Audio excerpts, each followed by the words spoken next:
Bismillahirrahmanirrahim. Wassalatu wassalamu ala asrafil anbiya'i wal mursalin wa ala alihi wa ashabihi ajmain. Assalamualaikum warahmatullahi ta'ala wal barakatuh. The United Tausug citizens, we announce the whole world has already started its governance for 602 years. And the evidence is the Tausug themselves.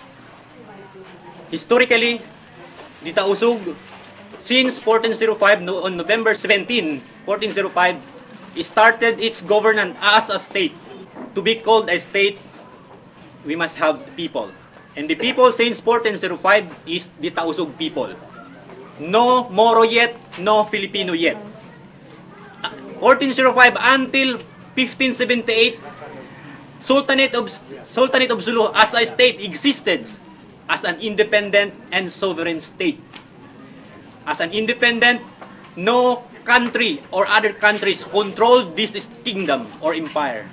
No other countries, no Americans yet, no Spain yet, no Portugal yet, no British yet, no Holland, no Netherlands yet has conquered or controlled this empire of the Sulu Sultanate. And this is historical right. This historical right is the basis of the legal right of the Tausug.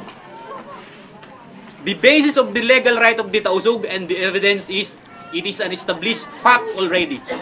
This is of judicial notice. The whole world knew that Sultanate of Sulu existed 14th century ago. And it has been attempted to be conquered by Spain in 1578 when the Spaniards attempt to let the king in 1578 to be under the Spaniards. So the king during that time never abdicated his throne, and the Sultan of Sulu defended, and the Tausug people of Sulu defended to death so that this kingdom would not be under the control or under the sovereignty of the Spaniards. And these Spaniards attempted to conquer Sultanate of Sulu, but they failed. The Spaniard failed. The king of Spain failed to conquer, although they have landed and created their wall in the walled city of Jolo. But within the wall, they have controlled, and outside the wall, the sovereignty of the Sultan of the Sulu and North Borneo is still in control. And that the Spain did not, I would repeat, the Spain did not conquer Sultanate of Sulu as a state. Hence, he could not and should not sold this kingdom to the American. So the Sultanate of Sulu and its Tausug people as a citizen, and that, again, no Filipino yet, no Moro yet, only Tausug of the Sultanate of Sulu. Sultanate of Sulu is a state, is a country, ang buok hula. Ang buok hula, in taon niya, Tausug. So, for 321 years, the Tausug under the Sultan defended to death Sultanate of Sulu, defended this kingdom, defended this empire. Hence, when the Spain or the Spaniard left in 1899, they have never conquered. Hence, if they had never conquered, they could not have or have no legal right to sell this kingdom to the United States of America under the Treaty of Paris on December 10, 1898. So this is the big question, that the Treaty of Paris, as far as Sultanate of Sulu is concerned, is not a party. We all know that under the law on treaty, only parties are bound by the treaties. So Treaty of Paris is concluded between the United States of America and Spain. And what is the subject of this treaty is the Sultanate of Sulu and the Philippine Island. Philippine Island and Sultanate of Sulu is different state, different country.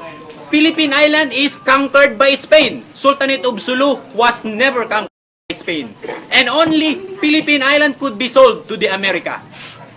And Sultanate of Sulu could never and should never be included in the Treaty of Paris. And that, under the Treaty of Paris, this part of the territory of the kingdom, which is Zamboanga, Palawan, was included under the Treaty of Paris, which was sold by Spain under the Treaty of Paris for $20 million.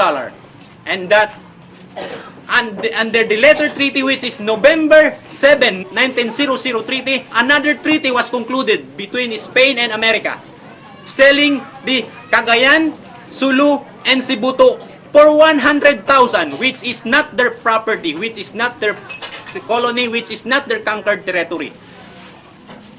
Under the international law, no person could sell property which he does not own, which they did not own.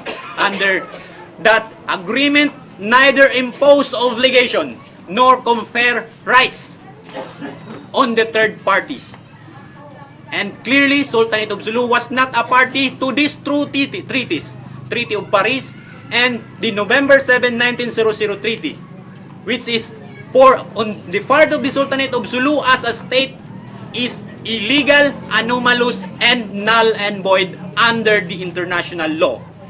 So on the strength of this Treaty of Paris and November 7, 1900 treaty, America never attempted to impose sovereignty over Sulu, telling the Tausug people that we have bought you. No, they have come here. They did not inform the Tausug people that we have bought you from Spain. But first and foremost, they first contracted what we called the Hiram Bates Treaty. Then was concluded between the Sultanate of Sulu as a state and that of General Bates of the United States of America, which the sovereignty of the Sultanate was never abdicated. The sovereignty of the Sultanate of Sulu was never surrendered to the America because the Hiram Bates Treaty was unilaterally abrogated by the Americans. Hence, the sovereignty or the complete control of this kingdom remains with the Sultanate of Sulu and its people. Later on, Carpenter Agreement was concluded between the United States of America and the Sultanate of Sulu. The United States of America recognized that for 400 years, Sultanate of Sulu is an independent and sovereign state. And that from then on, the Carpenter Agreement, the same. The Sultanate of Sulu did not abdicate its throne, did not surrender the sovereignty. What was agreed was merely making the Sultanate of Sulu as a protectorate of United States of America, but not a conquered or colonized or imperialized state.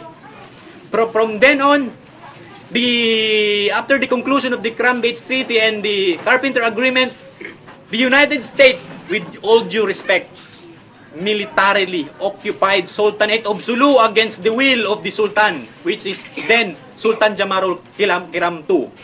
Against the will of the Sultan and against the will of the Tausug people. The Tausug people did not want to be under of the domain or sovereignty of any other governments. And under the Islamic law or the Islamic tenets, government and religion could not be separated. Government and religion is one. Amo na yung pagparinta, amo na yung pag-akama. Not unlike with the Philippine government, which is the government is separate from church, separate from mosque, separate from all sect of religion, which is alien concept under the Islamic principle, which this sultanate as a kingdom is governed. This kingdom is governed by what we call Sultania of Lupasug. Sultanate is a government. Its law is the Sharia. Sharia has 4 sources. We have the Quran, we have the Hadith, we have the Ijma, we have the Qiyas, and the Adat.